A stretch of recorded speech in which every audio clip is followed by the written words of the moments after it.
Russian President Vladimir Putin has announced a, quote, military operation in eastern Ukraine, just as the...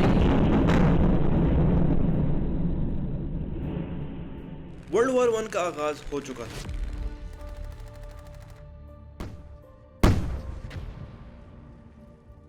दुनिया की सब super powers Germany, Austria, Hungary, Turkey, France, America और Russia भी इसका हिस्सा थे।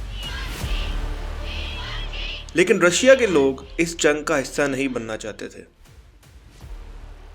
उस वक्त आगाज हुआ रशियन रेवोल्यूशन 1917 का, जिसमें ऐसी गवर्नमेंट बनाने की कोशिश की गई जो जंग की मुखालफत करे।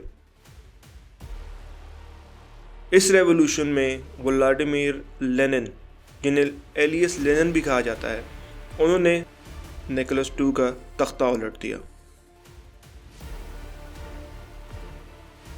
निकोलस के बाद रशिया में दो ग्रुप्स बन गए, एक व्लादिमीर के साथ वाले और एक व्लादिमीर के खिलाफ। जो व्लादिमीर के साथ थे उनको रेड्स कहा गया और जो उनके खिलाफ उनको व्हाइट्स। इसके बाद रशिया में सिविल वॉर का आगाज हुआ, जो कि ऑब्वियसली रेड्स ने जीत ली, जिसकी वजह से पूरे रशिया में 4 सोशल रिपब्लिक रियासतें वजूद में आईं। उन 4 स्टेट्स में social republic state Russia, Ukraine, Belarus and Transcaucasian republic थी। सिविल वॉर के बाद इन चारों रिपब्लिक्स ने मिलकर एक एग्रीमेंट साइन किया, जिसे USSR का नाम दिया गया। इत्तेहाद में सबसे पहला मुल्क रशिया था, उसके साथ यूक्रेन, फिर बेलारूस। इन तीनों के बाद 3 और मुल्क भी जुड़े, जो जॉर्जिया, अज़रबैजान और आर्मेनिया थे, जिन्हें ट्रांसकोकेशियन रिपब्लिक कहा गया। 1924 में तुर्कमानिस्तान और उज़्बेकिस्तान ने भी ज्वाइन कर लिया। बाल्टिक स्टेट्स, जिसमें एस्टोनिया, लाटविया, लिथुआनिया और इनके साथ साथ मोल्दोवा ने भी ज्वाइन कर लिया। इन सब मुल्कों के बाद और भी बहुत से मुल्क जुड़े और रशिया बड़ा होता गया। जब वर्ल्ड वॉर 2 स्टार्ट हुई तो USSR और जर्मनी के दरमियान एक मुआहिदा हुआ। इस मुआहिदे के तहत उन दोनों मुल्कों ने 10 सालों तक कोई जंग ना करने का फैसला किया। लेकिन जैसे ही वर्ल्ड वॉर 2 स्टार्ट हुई, जर्मनी ने इस मुआहिदे की खिलाफत की और रशिया पे हमला कर दिया।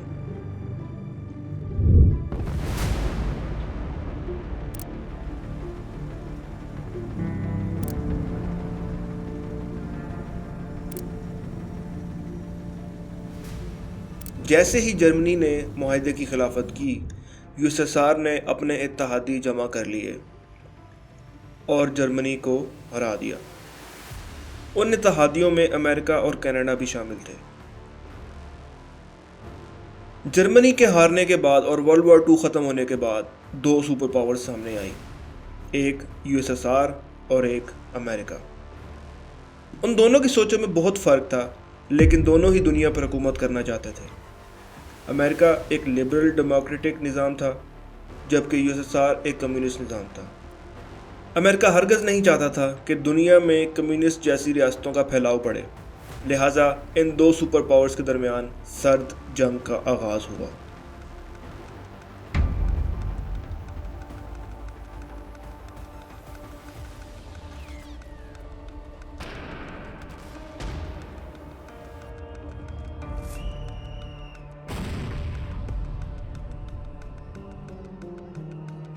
वर्ल्ड वॉर 2 के बाद ब्रिटेन और फ्रांस को डर था कि रशिया उनके खिलाफ जंग शुरू ना कर दे, तो इसी पेश नज़र उन्होंने अमेरिका, कनाडा और यूरोपियन मुल्कों के साथ मिलकर 1949 में एक इत्तेहाद बनाया, जिसे नेटो कहा गया।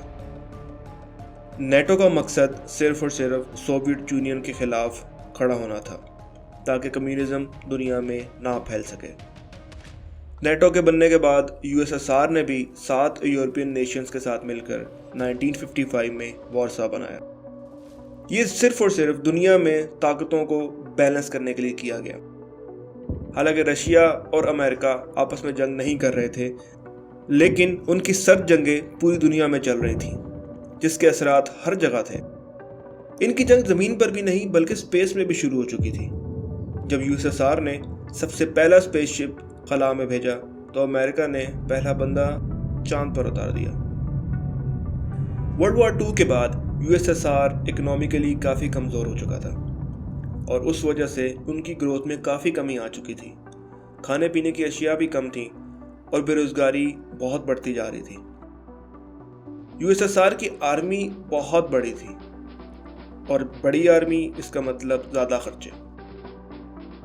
इन सब हालात के चलते 1979 में यूएसएसआर ने एक बहुत बड़ी गलती की।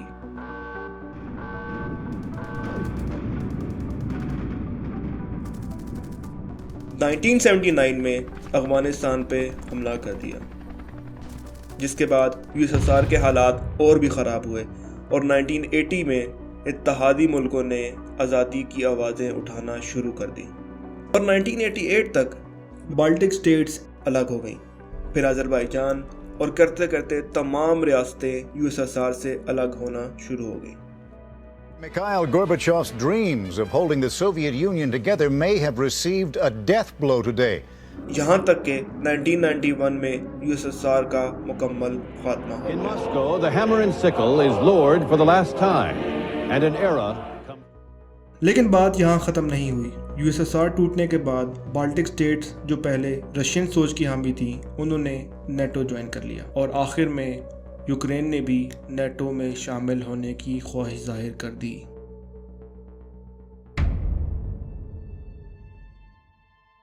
वैसे तो बहुत से रीजंस हैं जिसकी वजह से रशिया और यूक्रेन आपस में लड़ रहे हैं, लेकिन करंट सिचुएशन की शुरुआत हुई 2014 में।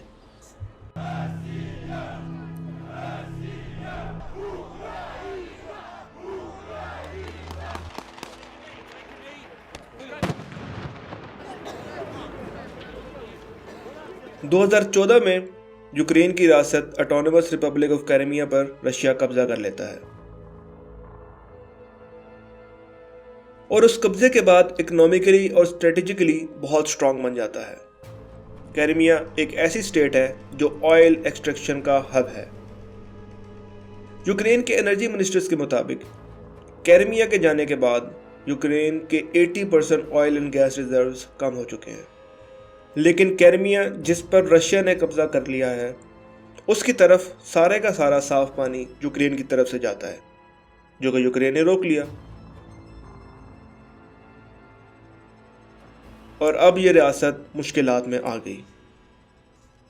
यूक्रेन का मुल्क 3 सोचों में डिवाइड है। यूक्रेन की वेस्ट साइड जो anti Russia, pro Europe and pro NATO है, दरमियान में लोकल इंटरेस्ट के लोग मौजूद हैं और ईस्टर्न साइड प्रो रशिया है। तो मसले शुरू होते हैं प्रो रशियन स्टेट से। प्रो रशियंस और यूक्रेन बहुत अरसे से आपस में लड़ रहे हैं। काफ़ी एग्रीमेंट करने की कोशिश की गई, लेकिन एग्रीमेंट टूट गए। ये टेंशन तब ज़्यादा बढ़ी जब यूक्रेन ने नेटो का हिस्सा बनने की ख्वाहिश जाहिर की। रशिया ये बिल्कुल बर्दाश्त नहीं कर सकता था, क्योंकि अगर यूक्रेन नेटो का हिस्सा बनता है तो अमेरिका उसके बॉर्डर्स को टच करना शुरू हो जाएगा और इस वजह से उसका क्राइमिया पर कब्जा करना भी मुश्किल हो जाएगा, जिसकी वजह से रशिया दुनिया का दूसरा सबसे बड़ा ऑयल प्रोड्यूसर बन चुका है। अब सूरत हाल ये है कि रशिया अपनी 1 लाख से ज़ायद फोर्सेस यूक्रेन के बॉर्डर्स पर ला चुका है। जो बाइडेन भी इस जंग में इनडायरेक्टली कूदने को तैयार हैं।